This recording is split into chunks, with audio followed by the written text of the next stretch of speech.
ఆధ్యాత్మిక ప్రేక్షకులకు నమస్కారం. జూలై మాసంలో ద్వాదశ రాశుల వారికి ఏ విధంగా ఉండబోతుందో తెలియజేయడానికి మనతో ఉన్నారు ప్రముఖ జ్యోతిష్యులు బ్రహ్మశ్రీ నందిపట్ల శ్రీహరి శర్మ గారు. వారిని అడిగి మరిన్ని వివరాలు తెలుసుకుందాం. నమస్తే గురుగారు.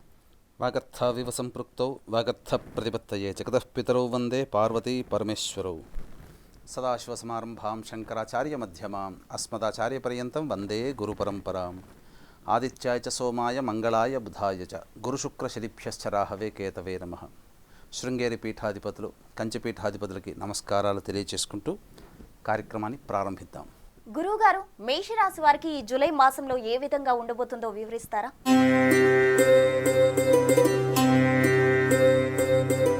జూలై మాసంలో మేషరాశి వారికి ఏ విధంగా ఉండబోతుందో తెలియజేసుకోవడానికి ముందు ఆ యొక్క మేషరాశిలో జన్మించినటువంటి వారికి గ్రహ సంచారం ఏ విధంగా తెలుసుకుందాం.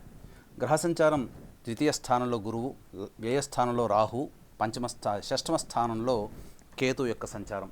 అలాగే రాష్ట్రాధిపతి అయినటువంటి కుజుడు 12వ తారీఖు వరకు మేషరాశిలో, తర్వాత ద్వితీయ స్థానంలో సంచారం ఈ నెల మొత్తం కూడా. అలాగే శుక్రుడు 6వ తారీఖు నుంచి కర్కాటక రాశిలోకి, రవి 16వ తారీఖు నుంచి, బుధుడు 19వ తారీఖు నుంచి కర్కాటక రాశిలో ప్రవేశం చేస్తారు. కాబట్టి వెరసి ఈ యొక్క మేషరాశి వారికి లాభస్థానంలో శని వక్రీకరించి ఉండడం చూసుకున్నట్లయితే గ్రహాలన్నీ కూడాను అనుకూలమైనటువంటి యోగదాయకమైనటువంటి పరిస్థితిని ఇస్తాయని చెప్పవచ్చు. ఎందుకనంటే ప్రధానంగా రాష్ట్రాధిపతి అయినటువంటి కుజుడు ద్వితీయ స్థానంలో ఉండడం, అలాగే ద్వితీయ స్థానంలో గురువు శుభకరుడై ఉండడం, మరియు తృతీయ స్థానంలో రవి 16వ తారీఖు వరకు యోగస్థితిగా ఉండడం, ఇక షష్టమ స్థానం ముందు కేతు యోగకారకుడుగా ఉండడం, ఇవన్నీ కూడా చూసినట్లయితే అన్నిటికంటే ప్రధానమైనది ఈ మేషరాశి వారికి శని లాభస్థానంలో వక్రీకరించి ఉండడం ప్రధానంగా కలిసి వచ్చేటువంటి అంశంగా చెప్పవచ్చు. దీని యొక్క ప్రభావాన్ని అనుసరించి యోగదాయకమైనటువంటి పరిస్థితి ఈ మేషరాశి వారికి ఉంటుందని చెప్పవచ్చు. ప్రధానంగా ఈ యొక్క సంబంధించినటువంటి జ్యువెలరీ రంగం కానీ, అలాగే ఎఫ్ఎంసీజీ ప్రోడక్ట్ సంబంధించినటువంటి వారికి కానీ, అలాగే విద్యాలయాలు కానీ, లేదా ఫుడ్కు సంబంధించినటువంటి ఏ ఇండస్ట్రీలో ఉన్నటువంటి వారికైనా కానీ ఈ మేషరాశిలో జన్మించినటువంటి వారికి చాలా లాభదాయకమైనటువంటి ఫలితాలు పొందుతారని చెప్పవచ్చు. ఇక ఎందుకు శని యోగదాయకంగా మారాడు అంటే ముఖ్యంగా గమనించుకున్నట్లయితే శని లాభస్థానంలో స్థితి పొంది ఉండడం అత్యంత శుభదాయకమైనటువంటి పరిస్థితిగా చెప్పవచ్చు. ఎందుకంటే శత్రువే మనకు తలకాయ ఉంచి పనిచేస్తే ఏ విధంగా ఉంటుందో ఆ విధంగా మేషరాశి వారికి అన్నీ కూడాను కలిసి వచ్చేటువంటి కాలానికి నడిచి వచ్చేటువంటి కొడుకుగా ఈ విధంగా చెప్పినట్లయితే అన్ని రకాలుగా గ్రహాలు అనుకూలంగా ఉన్నటువంటి కారణం చేత మేషరాశి వారికి శుభమైనటువంటి పరిణామాలు చోటు చేసుకుంటాయని చెప్పవచ్చు. కాకపోతే వ్యయస్థానమందు రాహు యొక్క స్థితి, అలాగే శని రాశిని వీక్షించడం, ఈ కారణం చేత అతి ఆత్మవిశ్వాసం అనేటువంటి అధికంగా ఉండడం, తద్వారా మీరు కొన్ని తప్పుడడుగులు వేసేటువంటి అవకాశం ఉంటుంది. అలాగే వాక్స్థానానికి కుజుడు 12వ తారీఖు నుంచి కుజుడు వృషభ రాశిలోకి సంచారం చేస్తున్నప్పుడు ప్రధానంగా కుటుంబపరమైనటువంటి ఇబ్బందులు ఎదుర్కొనే అవకాశాలు ఉంటాయి. అనగా కుటుంబ సభ్యుల మధ్య కొంత వాగ్వివాదాలు చోటు చేసుకునేటువంటి అవకాశము ఉంటుందని చెప్పవచ్చు.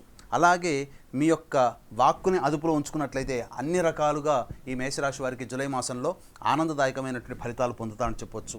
ఇక ప్రధానంగా షష్టమ స్థానం ముందు కేతు యొక్క సంచారము, వ్యయ స్థానం ముందు రాహు యొక్క సంచార ప్రభావం శుభ అశుభ మిశ్రమ ఫలితాలు ఇస్తాయి. ముఖ్యంగా అనుకున్నటువంటి పనులను చేయాలనేటువంటి ఆలోచన ఉన్నప్పటికీ కూడా ప్రధానంగా వ్యయస్థాన రాహు యొక్క అశుభ ఫలితాలను ఈ యొక్క మేషరాశి వారు పొందుతారు. అయినా కానీ ఉన్నటువంటి 9 గ్రహాల్లో అధికమైనటువంటి గ్రహాలు శుభమైనటువంటి ఫలితాన్ని ఇచ్చేటువంటి సందర్భంగా ఉన్నటువంటి కారణం చేత మేషరాశి వారికి చాలా మంచిగా ఉంటుందని చెప్పవచ్చు. అయితే ఇక్కడ ప్రధానంగా నెలంతా కూడాను యోగదాయకంగా ఉంటుందా అంటే ఇక్కడ గమనించుకోవాల్సిన అంశం ఏంటంటే ఈ యొక్క ఏ రాశిలో జన్మించినటువంటి వారికి కూడాను కొన్ని రోజులు ఆనందదాయకంగా, కొన్ని రోజులు అశుభదాయకంగా ఉంటాయని చెప్పవచ్చు. కాబట్టి ధనమిదం మూలం జగత్, ఈ కలియుగంలో ధనమే అన్ని రకాలైనటువంటి సమస్యలకి పరిష్కారం అనేటువంటిది దాదాపు 80% సమస్యలకి పరిష్కారం. కాబట్టి ఇక్కడ ఈ మేషరాశిలో జన్మించినటువంటి వారు ఏ రోజుల్లో ధనానికి సంబంధించినటువంటి పెట్టుబడులు పెట్టుకోవచ్చు, లేదా ఏ రోజుల్లో ధనాన్ని ఆశించవచ్చు, ఏ రోజుల్లో అధిక ధన వ్యయం కాకుండా జాగ్రత్త పడవచ్చు అనేటువంటి విషయాన్ని మనం కూలంకషంగా చర్చించుకుందాం. గమనించుకున్నట్లయితే 1, 2, 28, 29 తారీఖుల్లో ప్రధానంగా రాశిలోనే సంచారం. ప్రధానంగా ఈ కారణం చేత ఈ యొక్క సమయంలో అధికమైనటువంటి సంతృప్తిని పొందుతారు. ధన ప్రవాహం అనేటువంటిది ఉంటుంది, అనగా చేతికి ధనము అందుతుందని చెప్పవచ్చు. ఇక ప్రధానంగా చూసుకున్నట్లయితే 5, 6 తారీఖుల్లో కనుక చూసుకున్నట్లయితే ఈ జూలై నెలలో విందులు వినోదాలు వంటి కార్యక్రమాల్లో పాల్గొంటారు. నూతన వ్యక్తుల యొక్క పరిచయ ప్రభావం ఉంటుంది. అలాగే మీ యొక్క స్నేహితులు మీరు ఇబ్బంది పడుతున్నటువంటి సందర్భంలో మీకు సహాయ సహకారాలు, అలాగే మీ సోదరుల యొక్క సోదరిమణుల యొక్క సహాయ సహకారాలు అందించడం, అలాగే నూతన వ్యక్తుల యొక్క పరిచయ ప్రభావం 5-6 తారీఖుల్లో ఉంటుందని చెప్పవచ్చు. ముఖ్యంగా ధనం కోసం అనగా గమనించుకున్నట్లయితే డబ్బు కోసం ఎదురు చూస్తున్నటువంటి వ్యక్తులు ఎవరైతే ఉంటారో, అనగా అధిక రాబడి కావాలనుకుని లేదా వ్యాపార రంగంలో ఈ సమయంలో మనకు డబ్బు వస్తే బాగుంటుందని ఆలోచన చేసే వాళ్ళకి ఈ 12, 13, 14, 15, 16 తారీఖుల్లో ధన రాబడి అధికంగా ఉండడం, ఈ కారణం చేత ధనపరమైనటువంటి సమస్యలన్నీ కూడాను తొలగిపోతాయని చెప్పవచ్చు. ఇక్కడ ఈ వ్యక్తుల నుంచి మనకు డబ్బు రాదు, ఇక మనము ఆలోచన మానుకోవాలి అనే ఆలోచన చేస్తారు కదా, అటువంటి సమయంలో మీకు ధనము చేకూరేటువంటి అవకాశం ఉంటుందని చెప్పవచ్చు. ముఖ్యంగా 22, 23 తారీఖుల్లో మీరు చేపట్టేటువంటి పనులన్నీ కూడాను లాభదాయకంగా ఉంటుంది. కాబట్టి మీరు చేయాల్సినటువంటి ప్రణాళిక ఏదైనా కానీ, మీరు ఏదైతే ఈ జూలై నెలలో కొత్తగా ప్రారంభించాలి లేకపోతే నూతన పనులు చేపట్టాలని ఆలోచన చేసి ఉంటారో 22, 23 తారీఖుల్లో కనుక మీరు దానిని అమలు చేసుకున్నట్లయితే తప్పకుండా మంచి ఫలితాలు పొందుతారని చెప్పవచ్చు. ఇక 24, 25 తారీఖుల్లో అన్నిటా లాభదాయకం, ప్రతి విషయంలో కూడాను మీరు ఆనందదాయకమైనటువంటి పరిస్థితిను ఈ యొక్క మేషరాశిలో జన్మించినటువంటి వారికి జూలై మాసంలో కలుగుతాయని చెప్పవచ్చు.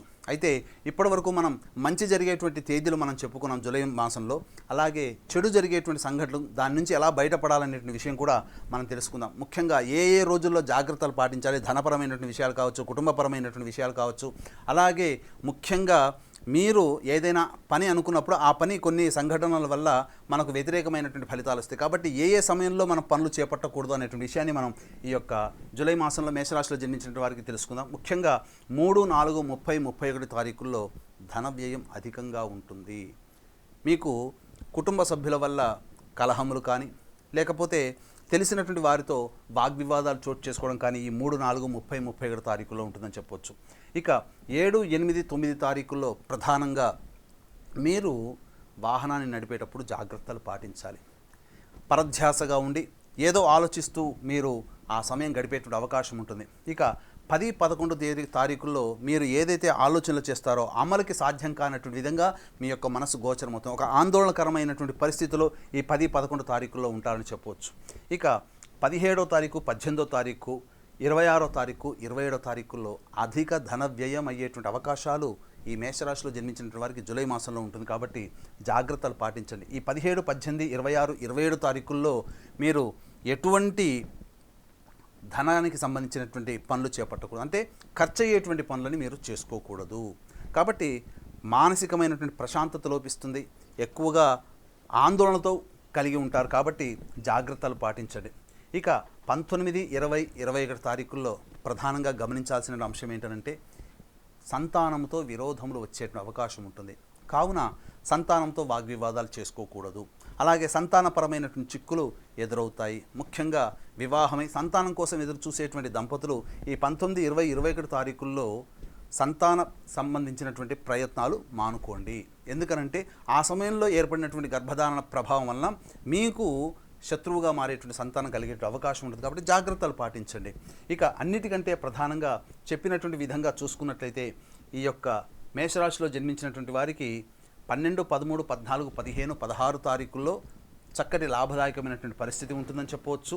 24, 25 తారీఖుల్లో సమయానికి ధనం అందుబాటులో ఉంటుంది. ఇక 17, 18, 26, 27 తారీఖుల్లో ధన వ్యయం అధికంగా ఉంటుంది. కాబట్టి జాగ్రత్తలు పాటించండి. మానసికమైన ప్రశాంతత మీరు మానసికమైనటువంటి ప్రశాంతత కోసం దైవానుగ్రహాన్ని పొందే ప్రయత్నం చేయండి. ఏది ఏమైనప్పటికీ కూడాను 12వ తారీఖు నుంచి మీ యొక్క వాక్కుని అదుపులో ఉంచుకున్నట్లయితే చాలా మటుకు ఈ జూలై మాసంలో మేషరాశి వారికి సంబంధించి వచ్చేటువంటి సమస్యలన్నీ కూడాను తొలగించుకోవచ్చు అని చెప్పవచ్చు. ఏది ఏమైనప్పటికీ కూడాను గ్రహాల యొక్క అనుగ్రహం సంపూర్ణంగా ఉండడం, కొద్దిపాటి చికాకులు అనేటువంటి యొక్క మేషరాశి వారికి ఉంటాయి. కాబట్టి జాగ్రత్తలు పాటించండి.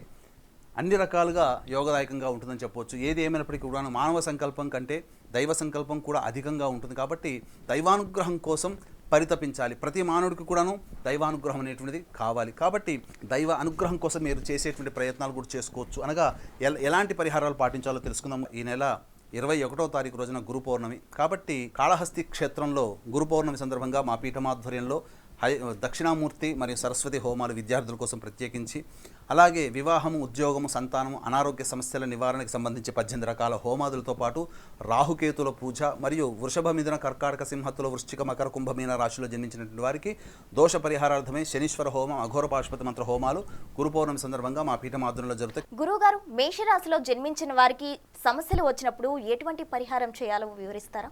ఇక్కడ ప్రధానంగా మేషరాశిలో జన్మించినటువంటి వారు ప్రతిరోజు అనగా జంట నాగుపాముల విగ్రహం ఉన్నటువంటి రావి చెట్టు చుట్టూ ప్రతిరోజు శం శరవణ భవాయ నమః అంటూ 27 ప్రదక్షిణలు చేసి సుబ్రహ్మణ్య స్వామి దేవాలయంలో ఆవు పాలు, ఆవు నెయ్యి, తేనె ఈ మూడిటితో అభిషేకం జరిపించి చెలివిడి నైవేద్యంగా పెట్టండి.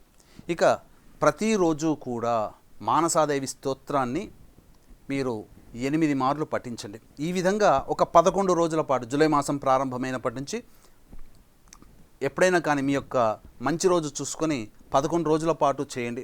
తప్పకుండా ఈ జూలై నెలలో వచ్చేటువంటి సమస్యలన్నీ కూడాను పరిష్కారం అవుతాయని చెప్పడంలో ఏమాత్రం సందేహం లేదు.